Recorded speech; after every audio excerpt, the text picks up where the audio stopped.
ter um personagem muito forte em uma obra atualmente meio que acaba virando padrão, principalmente em obras de lutinhas ou isekais. Ter alguém só muito forte nelas acaba meio que virando normal. Aquele maluco só tá muito acima de todo mundo, o que acaba fazendo ele várias vezes até tirar um pouco do peso da obra, principalmente se esse mano for meio que o protagonista, porque se ele só for muito mais forte que todo mundo, meio que só ganhamos. Dito isso, vamos falar um pouco sobre personagens muito fortes e como eles só podem ser só muito legais ou acabar tornando as coisas meio que chatas ou até tirando o peso e relevância de outros personagens dentro da própria obra. E bem, eu sou o Felipe e sim, se minha voz estiver estranha é porque até ontem eu tava sem voz. Dito isso, ontem eu comecei a rever Nanatsu pra vídeos, eu acho, ainda não sei, só que uma parada que me incomodou muito sempre que eu via Nanatsu, papo que eu já vi umas 2 ou 3 vezes a obra, foi a forma que a obra acabou trabalhando os poderes dos personagens dentro dela, não sendo pra menos a primeira temporada da obra é pra mim a melhor disparada, a segunda só segue no mesmo nível porque escanou. Entretanto, muito disso rola porque na primeira temporada os personagens têm um nível de poder muito similar uns aos outros, o que querendo ou não acaba não só criando lutas muito boas, tipo Meliodas vs Gil Thunder, não que a segunda temporada não tenha lutas boas, bem pelo contrário, todas as temporadas de Nanatsu têm lutas boas. O problema é, muito personagem que era considerado relevante e até forte na primeira temporada, na segunda já não era mais tão relevante e não podia fazer muita coisa porque o nível de poder já tinha subido tanto que eles já não conseguiam mais chegar nem perto. Tipo os Cavaleiros Sagrados, ou o próprio Gil Thunder, ou até mesmo o Hendrickson, que foi o grande final boss da primeira temporada, a partir da segunda ele só era mais um bicho random que tem um monte de demônio cinza que se pera mais forte que ele. Porque, papo, eu acho que qualquer pessoa que é mais antiga aqui no canal tá ligado que eu curto muito obra que dá destaque a outros personagens e não só no grupinho central da obra. Tipo em Meshle, Magia e Músculo, tanto que eu já fiz até vídeo falando do final dessa obra. É só muito boa a luta final com o Innocent Zero e a gente vê vários personagens fortes seguindo fortes porque eles eram fortes. E na primeira temporada de Nanatsu rola muito disso, a obra acaba dando muito destaque pra outros personagens, tipo os Cavaleiros Sagrados. Só que isso não muda o papo de que a partir da segunda temporada eles acabam tendo cada vez menos foco porque mandamentos.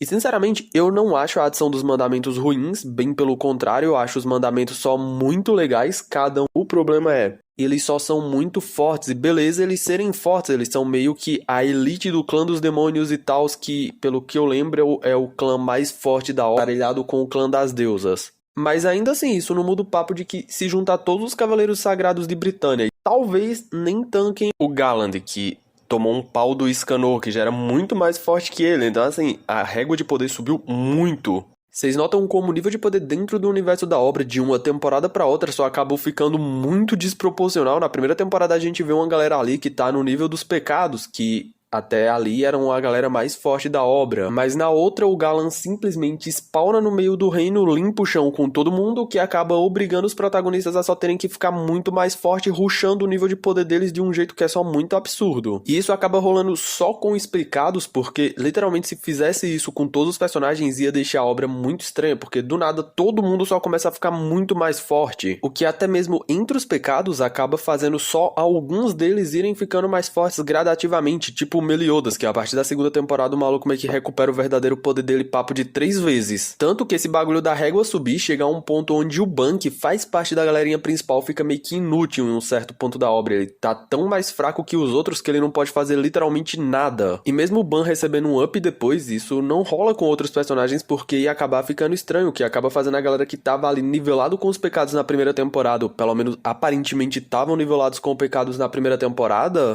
ficarem literalmente escanteadas. Tipo, aparece um personagem muito forte, muito legal, mas ele fica pra trás e depois passa só a existir. O que, querendo ou não, acaba limitando a obra aos pecados, aos arcanjos e aos mandamentos. E depois de um tempo, literalmente só aos pecados e 2 divindades, porque até o Meliodas conseguiria bater em papo de 8 ou até mesmo os 10 mandamentos no ápice de poder dele. Irmão, Nanatsu tem um mundo gigante, papo de uma porrada de raças, mas ainda assim a gente acaba vendo só uma galerinha pequena porque eles meio que são o topo de poder da obra. E qualquer coisa que for abaixo deles, eles acabam com elas em papo de 2 segundos e elas sequer vai ser um problema de uma forma coerente dentro da obra. E tudo que tá acima deles, somente eles podem bater de frente porque eles são meio que o pico de poder do lado dos mocinhos. Então assim, foda. O que sinceramente não ia acabar rolando se a régua de poder da obra não tivesse ficado tão maior. E cara, é louco de pensar isso. Vocês notam o tamanho da bola de neve que pode se criar só em você adicionar um grupo muito mais forte dentro da obra, porque você vai ter que fazer outros outros personagens principais a acompanhar ela, o que, querendo ou não, escanteia outros personagens, ou indo além, até mesmo se personagens muito fortes, tipo Meliodas, tivessem limitações, tipo o que rola com o Scanor, que durante a noite ele toma um pau da Elizabeth, ou até mesmo do Hawking.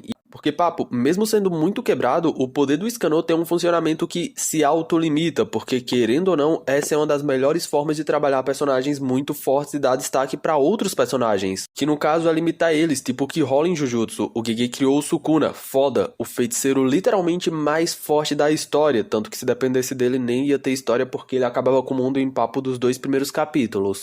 Mas aí o Gege me cria um personagem tão forte quanto ele do lado dos mocinhos, que no caso é o Gojo, pra não só ser uma régua máxima, mas também meio que ser um contraponto pra segurar o Sukuna. Tipo, o Sukuna não vai destruir tudo porque a gente tem o Gojo, além do Itadori conter o Sukuna também. Mas além de que a adição do Gojo, a mera existência dele dentro da obra, foi o que acabou dando mais sentido à luta final com o Sukuna. O Gege criou alguém tão forte contra o Sukuna, o Gojo foi lá e ferrou muito o Sukuna na luta final, deixando ele muito mais fraco pra assim ficar mais fácil da gente engolir essa luta final que tá rolando. Já que sem o Gojo ia ficar bem complicado da gente só aceitar que essa galerinha aqui tá conseguindo bater de frente com o feiticeiro mais forte da história, que já bateu de frente com outros inúmeros feiticeiros e nunca perdeu.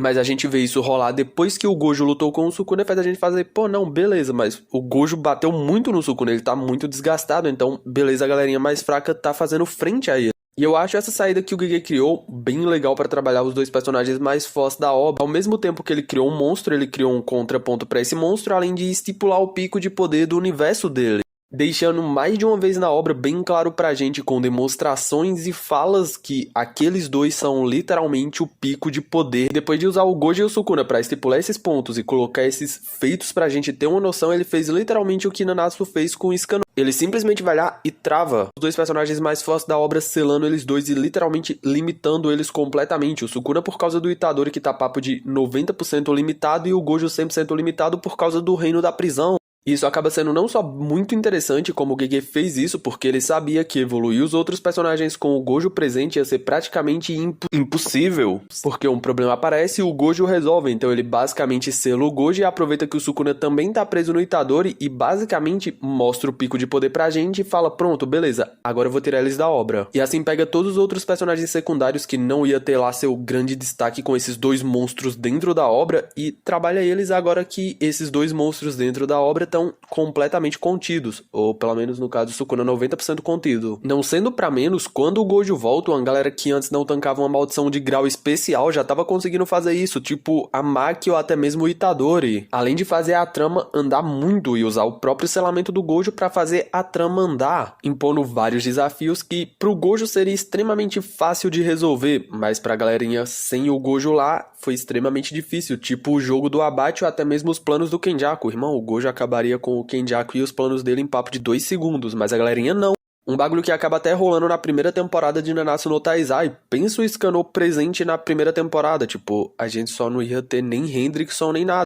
Mas aí a obra deixa pra adicionar o Scanor na segunda temporada, que é onde o nível de poder acaba subindo muito. Então, querendo ou não, nerfar um personagem muito forte é algo necessário pra gente ter um pouco de peso na obra, ou até mesmo tirar ele de cena de uma forma coerente. Indo além, outra obra que trabalha personagens fortes de uma forma bem legal e ainda nessa mesma pegada de dar uma limitação a ele, porque sim, é Dragon Ball. Dragon Ball adicionou o Bills e o Whis. Papo, se a gente não tivesse aquele papo do Whis não poder interferir e o Bills só não ligar porque, né, coisas pequenas não afetam ele, a gente sempre ia ficar naquele papo, querendo ou não, beleza, mas por que o Bills ou o Whis não interferiram? Ou quando aparecesse alguém muito forte, a gente sempre ia ficar com aquela, pô, mas ele é mais fraco que o Bills e o Whis, então não tem perigo, não tem ameaça. Mas a partir do momento que a obra vira pra gente e fala, ó, o Whis não pode interferir e o Bills não vai interferir porque ele não liga, a gente olha e fala, pô, beleza, então se o cara for mais forte que o Goku e o Vegeta, acabou, né? Eles vão ter que se virar pra poder vencer. Tem um personagem ou um grupo de personagens dentro da obra que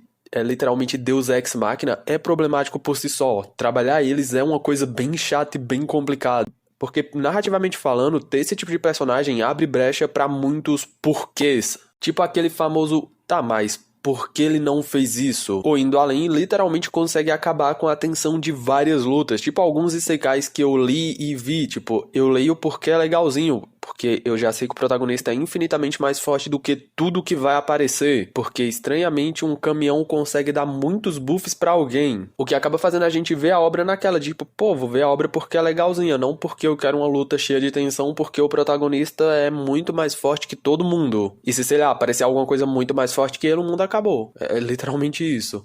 E querendo ou não, isso acaba também valendo pros vilões, quando não rola um contraponto tipo o Gojo e o Sukuna, que no mínimo é alguém forte ao ponto que vai conseguir facilitar a luta final que vai vir contra o vilão final, tipo o que o Gojo fez com o Sukuna, porque se o Sukuna tivesse full power, vocês sabem que só tinham muito acabado, né? Tipo, ele só tinha muito batido em todo mundo e já tinha vencido. Acaba levando a algumas formas mais fáceis de vencer o vilão, tipo o que rolou com o Madara. Dificilmente você não esbarra com um fã do Naruto que não acha o fim do Madara ruim. O Madara era não ironicamente o ninja mais forte da obra. Nem o Naruto e nem o Sasuke conseguiam vencer ele. A Zetsu trai ele e ele vira a Kaguya, que era menos experiente, por mais que mais forte, mas por ter menos experiência em luta, logo ela vira uma lua, mesmo que em outra dimensão. E tipo, esse fim do Madara foi um bagulho tão tá bom que dificilmente alguém não reclama.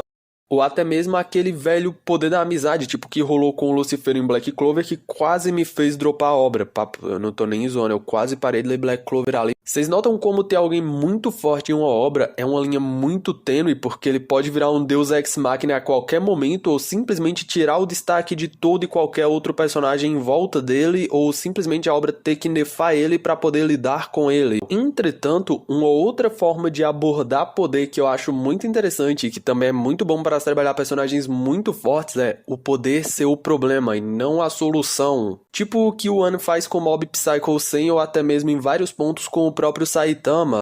Porque, papo, se a obra dependesse meramente de poder, esses dois literalmente iam ser Deus Ex Máquinas e resolver tudo, como eles conseguem resolver tudo. Então o One vai lá e trabalha uma forma diferente de se olhar o poder dele. Porque, papo, ter um personagem muito forte não é necessariamente o problema, e sim a forma que a obra vai trabalhar ele que pode ser problemática. E, tipo, eu falo problemático no tom de ser realmente muito difícil trabalhar um personagem muito forte. Seja pra nivelar a obra ou simplesmente pra dar destaque a outros personagens, porque aquele personagem em específico, seja do lado do bem ou do mal, já tá muito mais forte que vários outros personagens. No fim, acaba caindo naquele papo, um personagem muito forte pode tornar a tua obra muito mais interessante, mas também pode tornar ela muito mais difícil de trabalhar, ou até mesmo pode fazer ela ficar um pouco mais chata e até previsível. Por isso que eu falei pra vocês, ter um personagem muito forte é uma linha muito. Mas ainda assim, isso não muda o papo de que eu só queria muito ver o Gil Thunder versus o Galland no estilo Meliodas versus Gil na primeira temporada. Irmão, o poder do maluco é raios, mas ainda assim ele tomaria um pau do irmão do Hawking. Mas enfim, fala aí o que vocês acham de personagens muito fortes. E papo, se tu gostou do vídeo, se inscreve aqui no canal e ativa o sininho. Fazendo isso, tu sempre vai ser notificado quando sai vídeo novo. Assim, tu pode não querer ver um vídeo, mas sei lá, tu quer ver outro. Tu clica em cima e vê o que tu quer ver e o que tu não quer ver, tu arrasta pro lado e vida que segue. São 3 notificações por semana e deixa o like me ajuda muito e é meio que isso, gente. Fiquem todos bem, a gente se vê numa próxima.